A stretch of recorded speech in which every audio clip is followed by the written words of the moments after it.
Esta semana estaba pensando y orando al Señor cómo comparto, transmito a la iglesia lo que tú estás poniendo en mi corazón, Señor.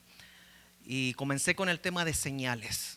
Y a medida que se desarrollaba lo que el Señor me iba hablando a mi corazón, iba tomando mis notas, le agregué y deberes. Y usted se va a dar cuenta de por qué estoy hablando de señales y deberes. Podría haber sido una predicación solamente de señales. Y con ese título muchos quedan, wow, qué interesante, ¿no?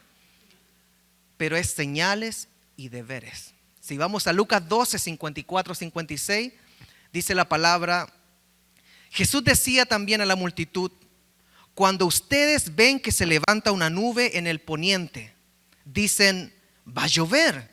Y así sucede. Cuando sopla el viento al sur, dicen, va a hacer calor. Y así sucede. Hipócritas, si saben discernir el aspecto del cielo y de la tierra, ¿cómo es que no saben discernir el tiempo en que vivimos? Fíjese que recuerdo siempre un aviso, un comercial de televisión.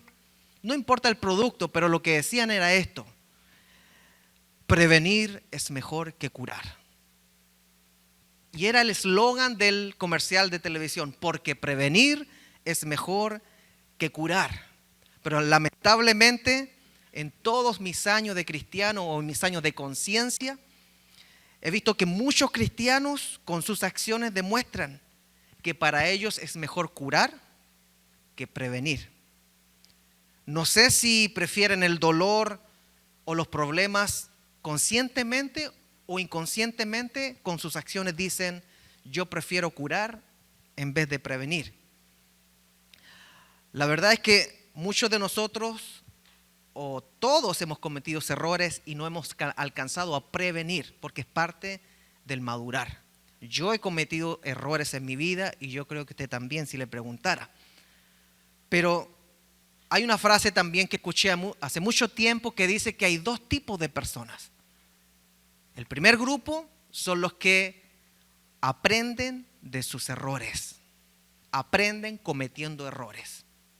Y el segundo grupo es el que aprende viendo los errores que otros cometen. ¿En qué grupo está usted? Yo he estado mayoritariamente en mi juventud en los que aprenden cometiendo errores. Pero con el tiempo como que uno va, ya cuando metió la mano al fuego no la quiere meter otra vez porque sabe que quema, ¿no? Y vamos pasándolo al grupo de los que aprenden de los errores de los demás. También en los últimos años en muchos libros hay una frase que se ha vuelto muy popular en el aspecto literario, sobre todo de mentorado. Los mentores cuando escriben, era la frase de ser proactivo en vez de reactivo, que es lo mismo, son dos grupos. ¿Cuál es el grupo de los proactivos? La persona proactiva es la que ve una necesidad o un peligro y rápidamente trabaja para solucionarlo, para prevenirlo. Ahora, ¿cuál es el grupo de los reactivos? Gracias, mi hermana. El grupo de los reactivos son los que ven el peligro y no hacen nada hasta que explota la bomba. Y ahí reaccionan. Si yo preguntara cuántos de aquí son proactivos o cuántos de aquí son del grupo de los reactivos, yo creo que llegaríamos a la misma conclusión, que los años nos van enseñando a ser más precavidos, a darle más importancia al no caer. Ahora, ¿qué tiene que ver todo esto con los versículos que acabamos de leer al comienzo?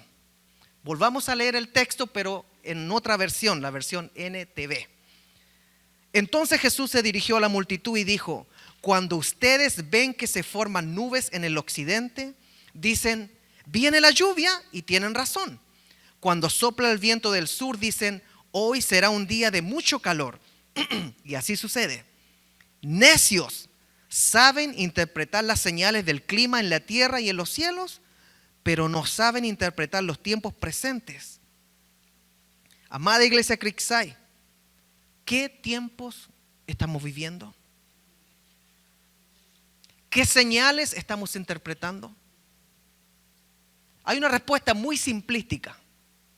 cuando uno pregunta esto. Lo primero que dicen, estamos en los tiempos finales. Y es verdad. Estamos viviendo los tiempos finales, los últimos tiempos, pastor. Pero decir solamente eso es una verdad, pero no nos lleva a una acción. Por los últimos 20 siglos, y escuche esto, por los últimos 20 siglos, cada generación que ha vivido ha pensado que son los últimos tiempos.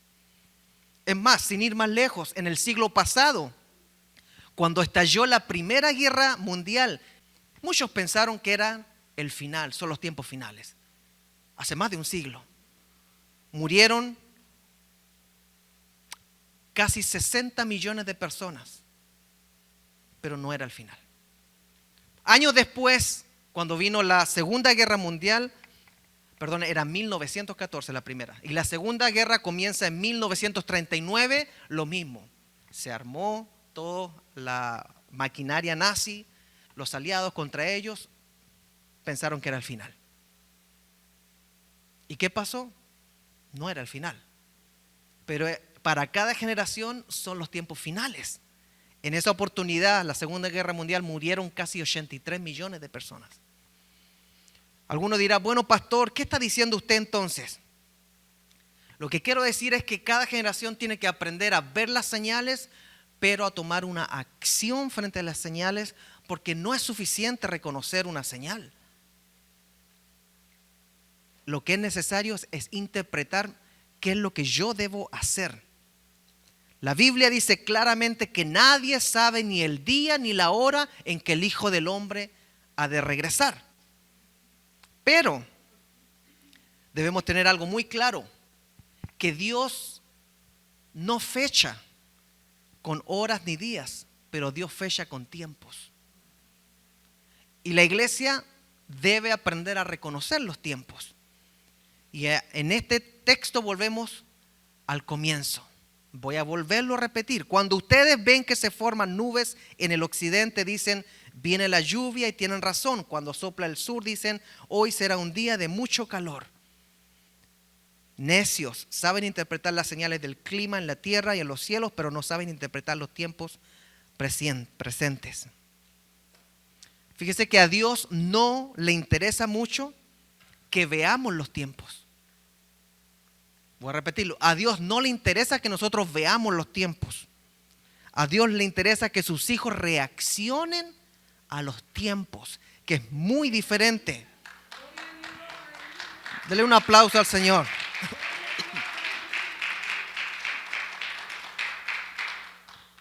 Alguno dirá, a ver, ¿cómo es la cosita, pastor? ¿Cómo es la cosita? Explíquemela. Se la explico. Si vamos al Antiguo Testamento, a Génesis, precisamente si vamos al capítulo 6, 7 y 8, vemos a Noé, que se le dijo lo que iba a pasar. Venía un diluvio. Pero no le servía saber. Lo que le servía era construir un arca. Hay señales que cuando se nos revelan, no nos sirve el saber que viene algo, sino el prepararnos para lo que viene de la forma en que Dios nos está pidiendo. Lucas 12, 54, 56. Cuando ustedes ven que se forman nubes en el occidente, dicen, viene la lluvia. Mis hermanos, muchos de nosotros, muchos cristianos alrededor del mundo están diciendo, Cristo viene. Cristo viene pronto. Y gloria a Dios, es una declaración. Noé probablemente decía, va a venir un diluvio, va a venir un diluvio. Pero no fue que se salvó hasta que construyó el arca.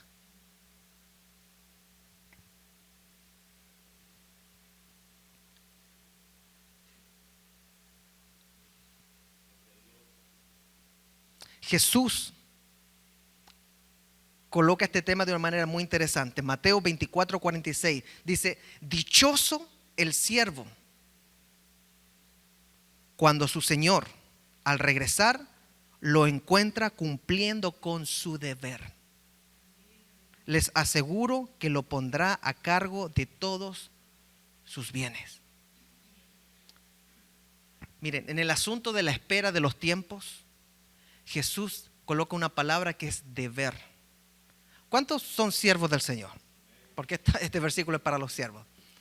Si usted y yo como iglesia somos siervos, no le hace que conozcamos las señales, sino le hace más que conozcamos los deberes que tenemos que cumplir mientras llegan a cumplirse esas señales.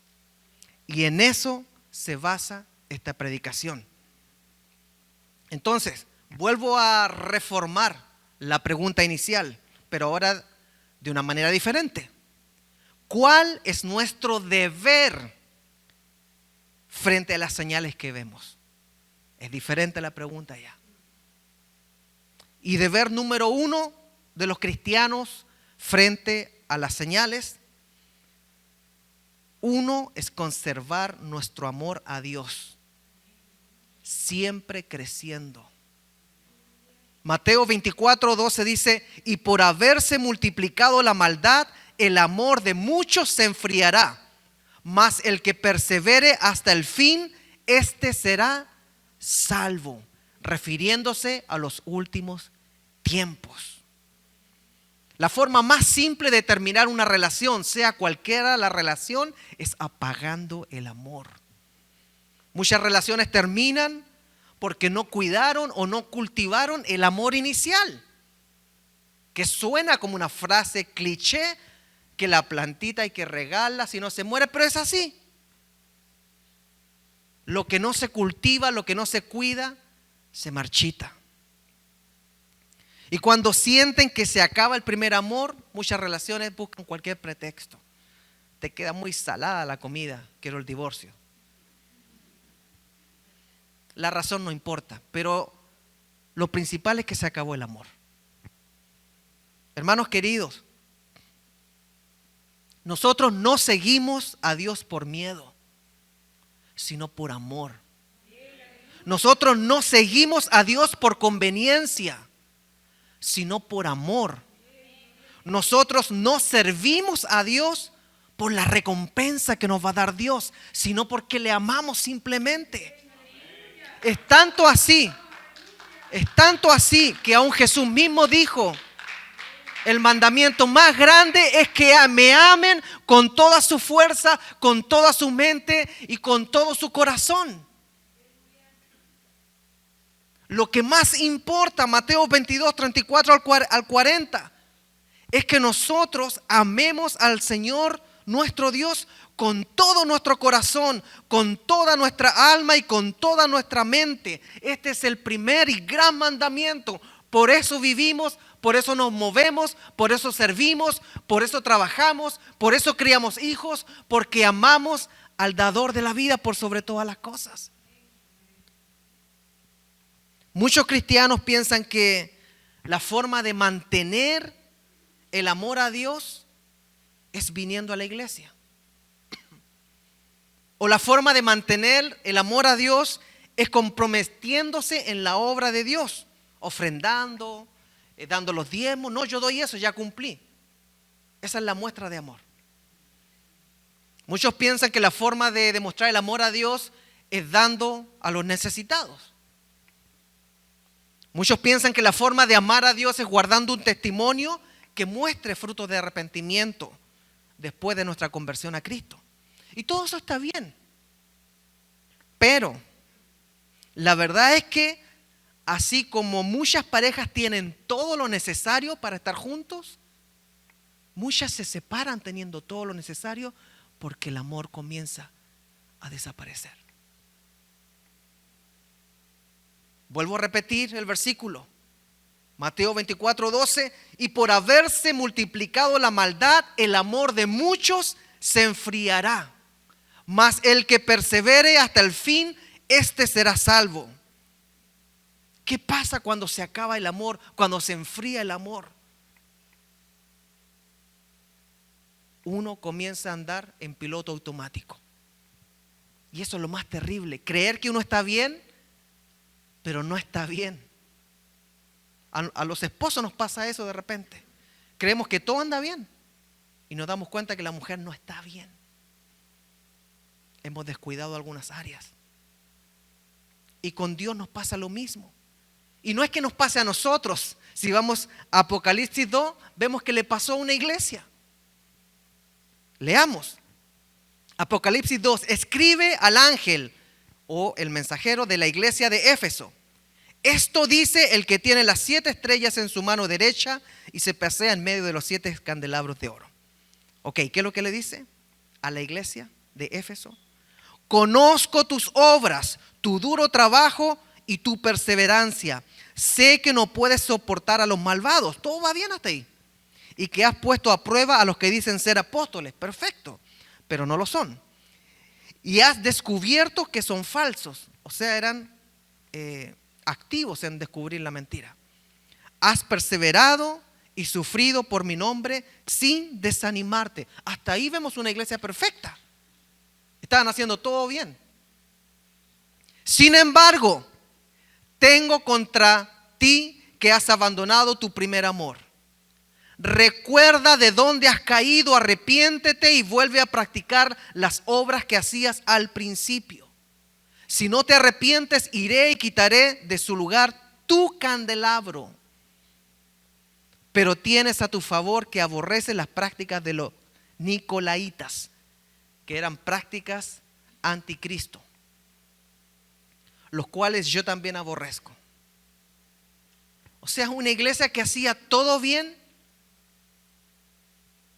pero fallaba en amar con todo su corazón, con todas sus fuerzas a Dios.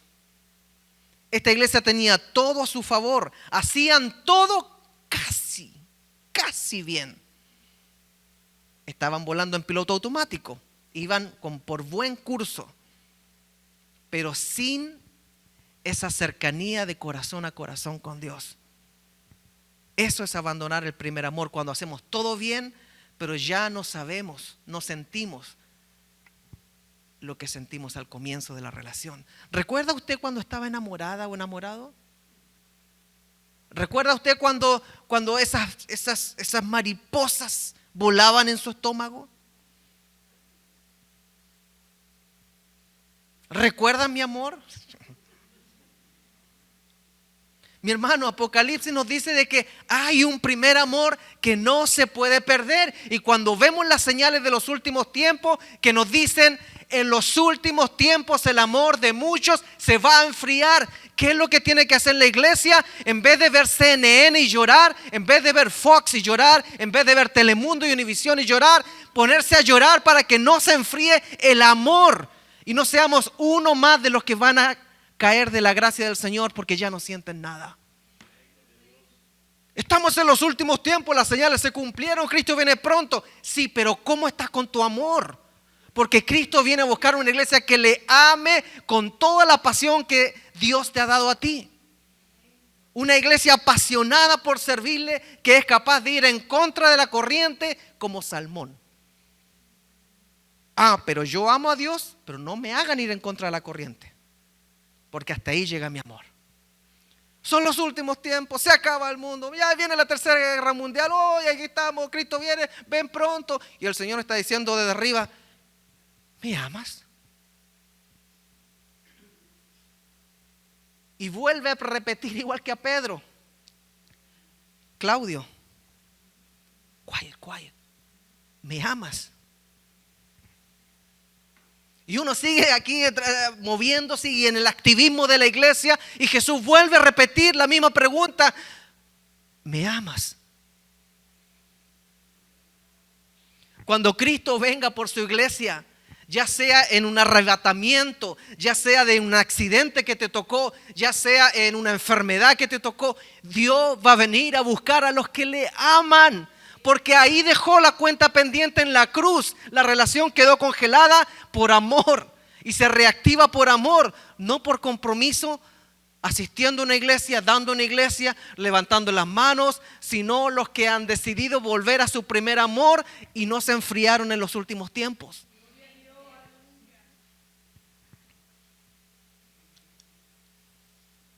Mi hermano, sentirse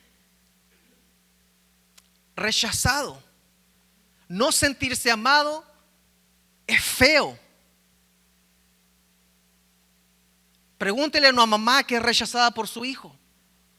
Pregúntele a un hijo que es rechazado por su mamá. Pregúntele a un cónyuge que es rechazado por su pareja. Es feo. Pero la iglesia de Cristo tiene muchos cristianos que rechazamos a Dios porque le servimos sin amor. Y Dios se siente triste en su corazón. Porque Él no viene a buscar una iglesia que tiene miles de miembros y un equipo de alabanza tremendo, con luces, buen sonido, con pastores bien chiporros, con hermanas bien chiporras, con una iglesia que da a los pobres y que anda haciendo actividades. Dios viene a buscar una iglesia que le ame de corazón y no le pase lo mismo que pasó a la iglesia de Éfeso, que todo lo hacían bien, pero habían abandonado su primer amor. En los últimos tiempos, el amor de muchos se enfriará. Estamos en los últimos tiempos, amén. Cada generación debe pensar eso. Pero la pregunta verdadera es, ¿cómo está mi amor? Cantábamos, si acaso se me olvida, si acaso se me escapa, si se me olvida la mirada, el encuentro inicial, debo volver a la cruz para otra vez vivir ese romance con el Señor. El llegar a la cruz quebrantado, el llegar a la cruz ya entregando mi lógica, entregando mi forma de ver la vida y rendirme a los pies de Cristo en la cruz. Llévame al madero, al lugar de nuestro encuentro. Es como una pareja diciéndole, mira, yo sé que estamos a punto de terminar nuestra relación, pero quizás podemos conversar en el banquito de la plaza donde comenzamos nuestra relación. Y si vamos a ese banquito, vamos a ver escrito ahí quizás Raquel y Claudio, y nos vamos a acordar de cómo comenzamos, y nos vamos a acordar de todo lo que vivimos, porque volviendo al lugar inicial es donde volvemos a la cruz.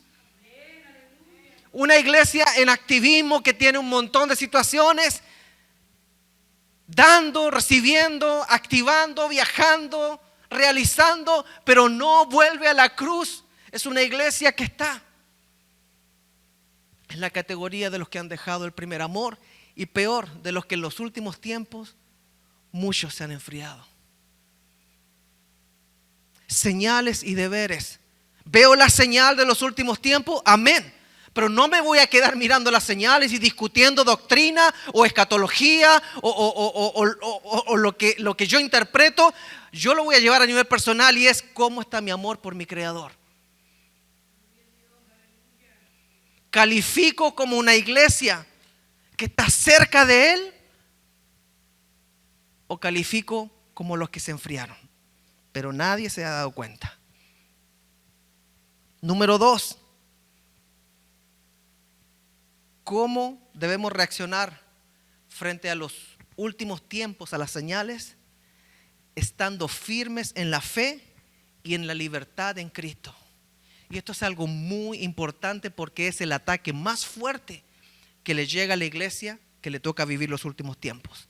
Gálatas 5:1 dice, manténganse pues firmes en la libertad con que Cristo nos hizo libres. Dos cosas, firmes. ¿Cómo está el soldado firme? ¿En qué? En la libertad que Cristo nos hizo libre. Y no se sometan otra vez al yugo de la esclavitud. Mi hermano, ¿quién define lo que es libertad hoy? ¿Quién define lo que la persona, el hombre o la mujer, puede o no debe hacer? ¿Los congresos pasando leyes? ¿O los principios bíblicos que el Señor nos establece? La guerra más grande que va a tener la iglesia de los últimos tiempos es saber definir y discernir cuál es la libertad que nos da Cristo y cuál es la libertad que nos da el mundo. Está bien, hazlo. Se puede, es legal. Dale. Y Jesucristo nos dice, sean libres, pero bajo la libertad que nos dio Él mismo. ¿De qué está hablando, pastor?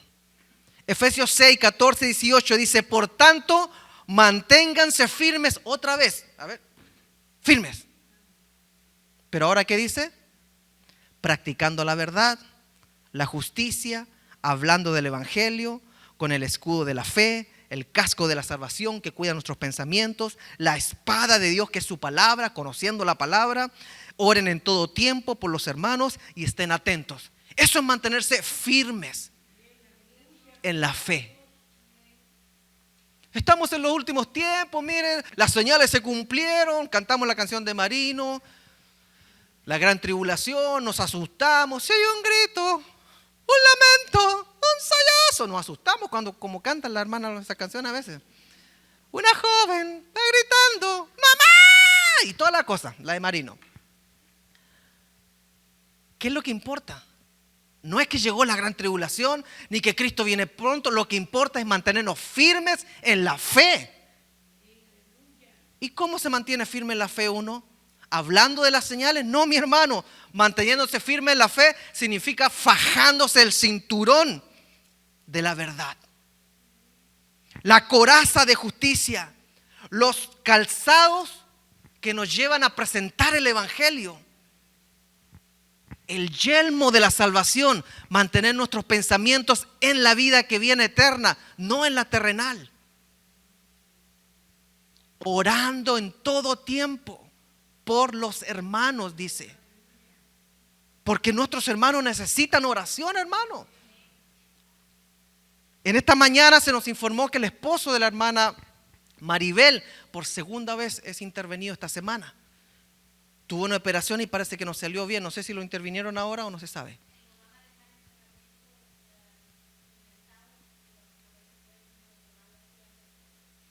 Mi hermano, el domingo pasado estaba cantándole a la hermana, ¿se acuerda? Con voz de mariachi. Te amo. Y estaba ahí lo más re bien. Y ahora me tocó visitarlo el viernes con mi esposa. No, fui solo. Postrado en un sillón. Lo abrieron. Mi hermano, antes de orar, antes de comer oramos, antes de acostarnos oramos, cuando nos levantamos oramos. Es necesario que comencemos a orar más, activar más, porque son los últimos tiempos, son las señales. No quedarnos mirando pasmados así como, y llamar a otro y para discutir de doctrina. Mi hermano, doblar rodillas. Padre, bendice a mi hermano Natanael en este mismo instante. Levante su mano ahí. Señor, bendice a nuestro hermano Natanael. Visítalo. Él estaría aquí en este momento, pero su cuerpo, Señor, tiene una dolencia. Señor, dirige la mano de los doctores para que lo que le hagan le dé una pronta recuperación. Confiamos en tu nombre. No, pero nos apasiona hablar de señales del fin. Es como cuando muchas personas se inyectan por la guerra espiritual y lo que tienen es una adicción al espiritismo. Pero todos estos temas lo que nos deben hacer es acercarnos más al Señor y acercar más a las personas a Cristo, a la belleza del evangelio, al mensaje de las buenas nuevas.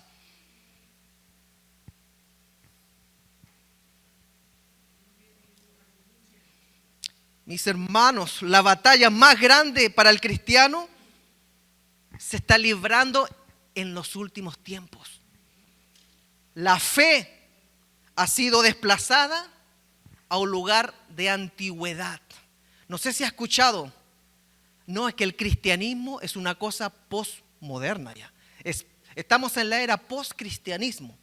Yo lo había escuchado de Europa, de España. Unos hermanos que vinieron. No, en España estamos en la época postcristianismo. Ahora el otro día escuché aquí un pastor, estamos en la época post-cristianismo. O sea, como que ya está de moda, ya pasó para los demás. Pero nosotros, ¿qué hacemos? Qué bárbaro está el mundo. Qué terrible, las señales se cumplieron. Vamos a colocar a Marino otra vez. No, mi hermano. Deberes, ¿cuál es su deber número 1? El que vimos anteriormente, ¿cuál era el número 1? Probar nuestro amor. Si se acerca el novio y va a tocar la puerta, estamos aprestos con el aceite, listos como las vírgenes aprestas para recibir al novio. ¿O somos vírgenes pero sin aceite? A las vírgenes sin aceite son las que se les murió el primer amor. Son las que calzan ahí: en los últimos tiempos el amor de muchos se enfriarán. Segundo, ¿estamos bien parados? Dice, estad firme. En los últimos tiempos, estad firme. Tienen que estar firmes. No van a estar ahí guachi. No, es que me dijo que si quiero yo puedo hacerme un tatuaje de aquí hasta acá abajo. Pastor, ¿puedo hacerme un tatuaje? No es el asunto del tatuaje. El asunto es de madurez. Es más, el otro día le voy a compartir. Me dieron ganas, Señor, de colocar un tatuaje aquí en el pecho. ¿Por qué se ríe? Dije, me gustaría tatuarme, me gustaría colocarme una cruz y colocarme resucitó. Cosa que cuando yo, no escuchen menos, se vale que digan. Cuando a mí me entierren, me tocó ver muchos ataúdes para el COVID, hice funerales. Qué lindo sería morir, Señor, y este cuerpo cochino, pecaminoso, del cual el apóstol no habla tanto, que se fuera con una cruz y diga, Él resucitó. Ay, que cualquiera que espíritu que pase ahí, este hombre murió esperando que lo resucitara el Señor. Qué lindo. ¿Quién se quiere tatuar junto a mí? Se me pasó por la mente. No lo voy a hacer, quizás algún día cuando ya esté viejito. O sea, lo que me da miedo de los tatuajes es que uno se hace una cruz y después termina haciendo quizás un puente gigante. Cuando ya está viejito. Se hace una mariposa, las mujeres, y cuando pasan los años terminan siendo murciélagos. Cuidado. Pero sí sé que hay que estar firme. Son los tiempos finales, la guerra, el presidente Putin ya amenazó con las armas nucleares. ¿Se acuerdan que estuvimos todos andaban medio? Y uno, bueno, ¿qué pasa? Acuérdense, a mí me tocó, número uno, si son los tiempos finales, ¿cómo está mi amor por el Señor? ¿Me he enfriado o no me he enfriado? Si me he enfriado, hoy se arregla esta cosa y voy a abrazar a mi amado. Si me he enfriado, hoy vuelvo al lugar, al banco de la plaza donde escribí Jesús y Claudio. Y voy y me tiro ahí y le vuelvo a dar las gracias por haber muerto por mí y resucitado por mí. Segundo, estad firmes. ¿Cómo estoy parado? ¿Son los tiempos finales? ¿Estoy bien parado en el Evangelio o no? O cualquier concepto. ¿Será que sí? ¿Será que no? ¿Será que es importante ir a la iglesia? Porque muchos están diciendo, pastor, que ellos pueden ser cristianos de sus casas. Y uno vuelve, ay, hermanita, mira cuán bueno y cuán delicioso es habitar los hermanos juntos en armonía, porque ahí envía el Señor bendición y vida eterna. Entonces hay que ir a la iglesia. ¿Para qué creó el Señor la iglesia, el cuerpo de Cristo, si usted podía estar solo? Usted podía estar sola. ¿Qué sucede cuando os congregáis, cuando están juntos? Hay cantos, hay salmos, hay ministración. Ay, pastor, ¿y qué piensa usted sobre esto y sobre esto otro? Esta semana me preguntaron, voy a la iglesia, pero quiero saber su postura sobre el homosexualismo. Dije, gloria a Dios, visite la página que le mostré, la sección sobre nosotros, ahí está nuestro credo. Si se necesita conversar más, nos sentamos después de que visite la iglesia. Estamos firmes, con el amor de Cristo, pero firmes. ¿Titubeamos?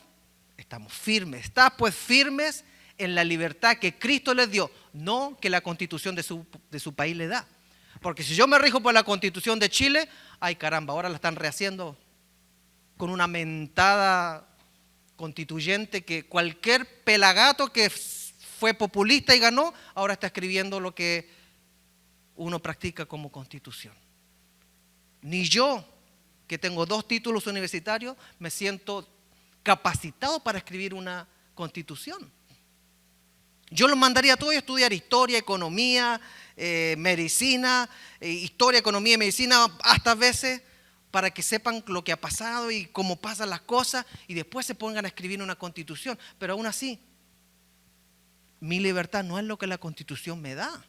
Mi libertad es lo que Cristo me ha llamado a ser libre. Estad firmes. La armadura de Dios. Los dardos encendidos del enemigo van a venir, pero si tenemos el escudo de la fe, ya por tercer domingo lo estamos viendo, eso va a detener los dardos encendidos del enemigo. Es que son los tiempos finales, que lo que pasa es, sí, pero hagamos el chequeo de lo que importa. Noé sabía que venía el diluvio, pero no se quedó discutiendo las noticias, se quedó construyendo toda la noche y los días, clavando, armando el arca, para cuando llegara el final, él estaba listo para irse con su Señor.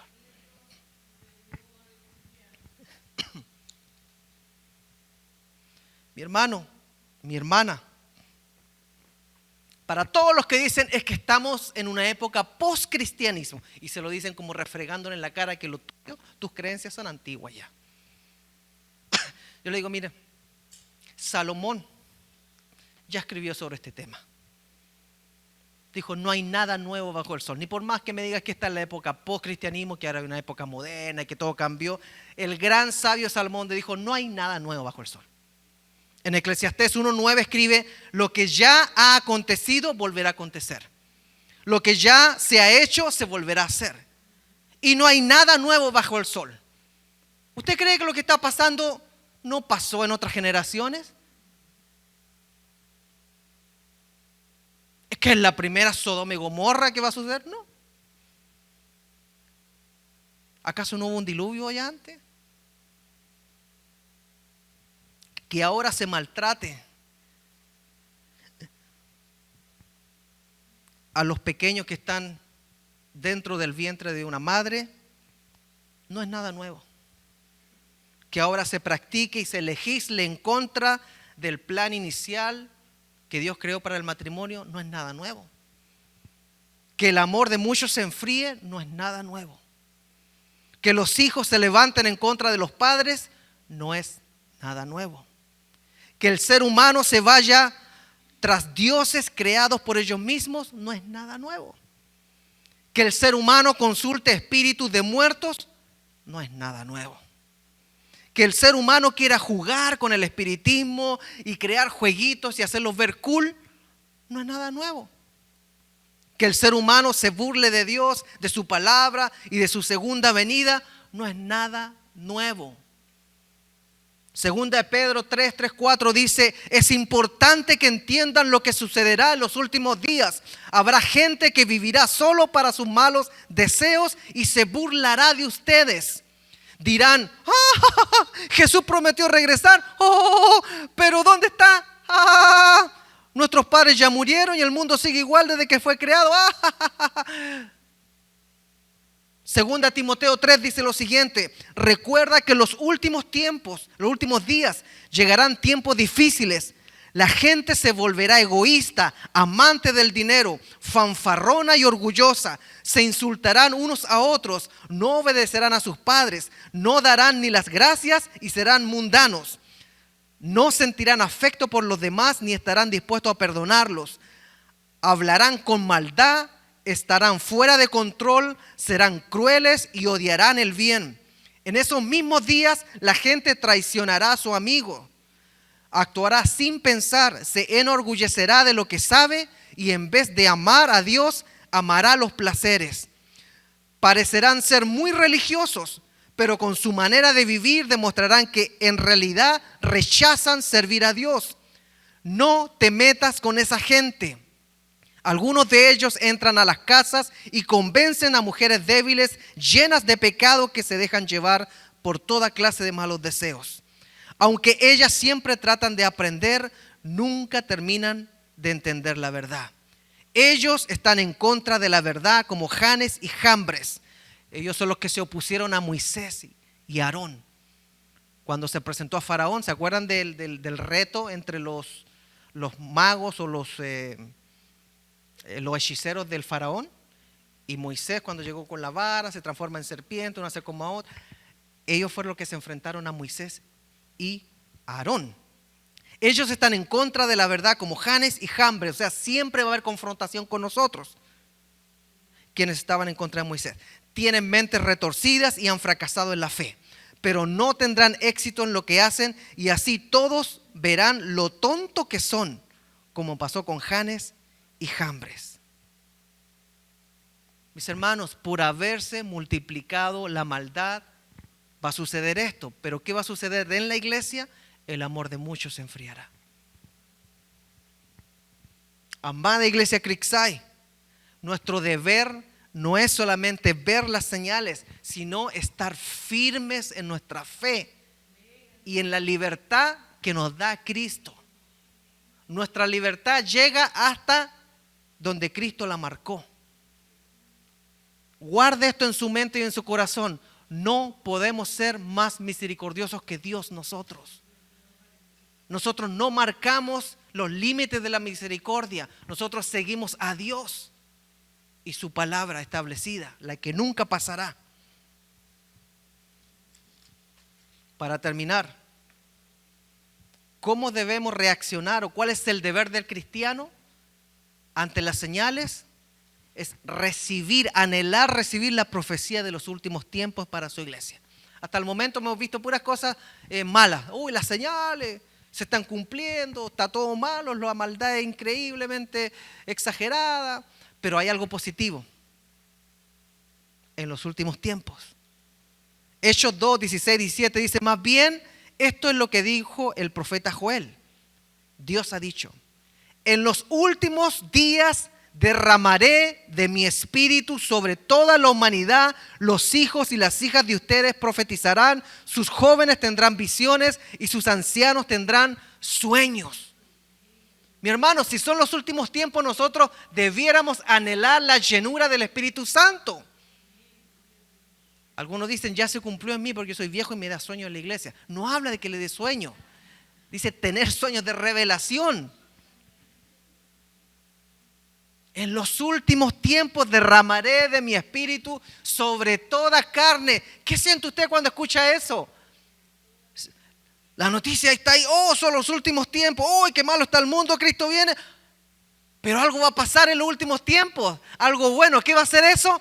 Que Dios va a derramar su espíritu sobre toda carne. Y eso es lo que a la iglesia lo hace ponerse de pie. Señor, qué bueno que me tocó vivir en los últimos tiempos. Mire, si uno no entiende este punto, viviría los últimos tiempos como una maldición. Ay, me hubiera gustado, yo a veces he dicho, me hubiera gustado haber vivido en el siglo pasado, tranquilo, no habían tanta guerra. Yo siempre digo, me hubiera gustado haber vivido con Charles Ingle, ser vecino de Charles Ingle, en Pequeña Casa en la Pradera, ¿no? Los pioneros que le llamaban. Tranquilito ahí con mi casa en el campo. Mi hermano, vivir en los últimos tiempos es lo más desafiante porque ahí es donde Dios va a derramar su espíritu sobre toda carne. Es el capítulo final donde nosotros somos los participantes y tenemos que ser guapos. Así decía el profesor de fútbol a mí, cuando agarraba la pelota y me decía, guapé Claudio, guapé Claudio. O sea, agárrela, muévala, tóquele. Para eso está jugando fútbol, ¿para qué más? ¿Para qué usted es cristiano? Sino para mostrar la maravilla del Señor que hace en usted. Sino para que vean algo diferente en usted. Un cambio, había un antes y hay un después. Qué lindo es vivir en los últimos tiempos. Ay, ¿qué dijo pastor? Si son los peores. Como decía alguien por ahí, ay no, si la palabra dice, pobre de las que estén en cinta. Por eso yo no me embarazo porque estamos en los últimos tiempos. Mejor recuerde y gócese con la mujer de su juventud, dice la palabra. Disfrute los últimos tiempos sabiendo de que se va a derramar el Espíritu Santo de Dios. Y miren, mientras esté el Espíritu Santo en la iglesia y en la tierra, vale la pena estar en la tierra. El día que la iglesia sea arrebatada y nos quedemos aquí simplemente llenando un espacio, mejor me voy a Chile y a ver si me reciben allá. Pero no se ha ido la iglesia. Usted es iglesia y cuando escuchamos las señales decimos gloria a Dios porque algo especial viene. Por favor, mi hermano, por favor y mi hermana, ponga atención a lo que estamos compartiendo. Número 1, sí, se están viendo señales finales, pero ¿qué es lo principal? Poner a prueba mi amor, para no estar en el grupo de los que se enfriaron. Número 2, ¿estamos viviendo los tiempos finales? Sí, pero ¿qué? Estad firme, dice. Mi hijo, fájese el cinturón, párese bien, estudie la palabra, Tenga su fe firme. ¿Lo van a atacar? Sí, lo van a atacar, pero usted esté firme. Yo estoy con usted como poderoso gigante. Si yo estoy contigo, ¿quién contra ti? Y uno conoce la palabra y se puede parar firme. Y tercero, qué lindo es qué lindo que nos tocó vivir en los últimos tiempos, porque vamos a ver el Espíritu de Dios derramándose sobre esta generación. Es ahí donde la iglesia quizás van a comenzar a salir aleluyas. Gloria a Dios, el Señor va a tocar, pero eso se va a ver en la semana, porque no vamos aquí a tirarnos al suelo y después en la semana nos vamos a tirar ahí al otro lado. No, cambios radicales. El Espíritu va a tocarnos y de repente cuando estemos peleando con nuestra esposa nos va a hacer callar. ¡Qué lindo! Por fin algunas mujeres se van a quedar calladas porque el Espíritu Santo las va a detener. No el esposo ni el pastor ni nadie. Y por fin algunos hombres vamos a dejar de pecar porque el Espíritu Santo se va a derramar. Vamos a tener un temor de Dios porque estamos en los últimos tiempos donde se derrama algo diferente. ¿A poco usted cree que Dios dejó a la iglesia en los tiempos finales para sufrir? Lo peor le dejó a la iglesia. No, nos dejó lo mejor de recibir al Cristo. Sea lo que usted, no sé, a mí no me gusta creer en las películas que se han hecho donde los aviones se caen y la ropa desaparece. Yo no sé cómo Cristo va a venir, pero sea como sea, qué lindo es pensar que estamos en la fe de lo que Él escribió y decir, Señor, sea como sea, I want to be there. Yo quiero estar ahí. ¿Cuántos quieren decirle al Señor que no se apague mi primer amor? Póngase de pie, por favor.